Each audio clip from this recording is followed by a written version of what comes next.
В марте текущего года по инициативе отдела науки и аспирантуры АГУ для аспирантов, ректората, магистрантов, преподавателей, молодых ученых в Госуниверситете стартовал спецкурс «Философия культуры». По приглашению вуза лекции читает кандидат философских наук Олег Домения. Одна из тем, кто такой современный человек. Истоки человека, истоки культуры уходят вглубь материи, вглубь природы. А человек – это особое, уникальное, универсальное существо, не похоже ни на одно другое живое существо.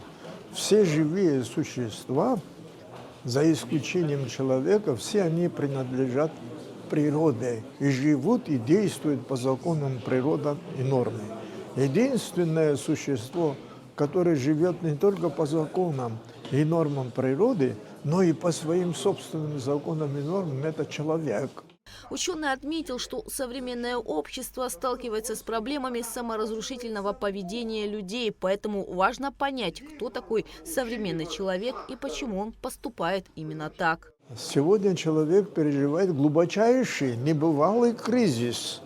Этот кризис может закончиться тем, что человечество может исчезнуть.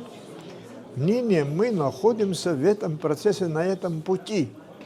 И потому нам нужно осознать, что происходит вокруг нас, не только внутри нас, но и вокруг нас. То, что происходит в нашей жизни, в абхазском обществе, то, что происходит, это результат влияния внешнего мира. Программа спецкурса «Философия культуры» представляет собой цикл из 10 занятий и включает изучение основ культурологии как теоретической дисциплины и ключевых концептов философии культуры. Гугуца Вардания, Алхас Псардия, Халя Самичба, Абхазское телевидение.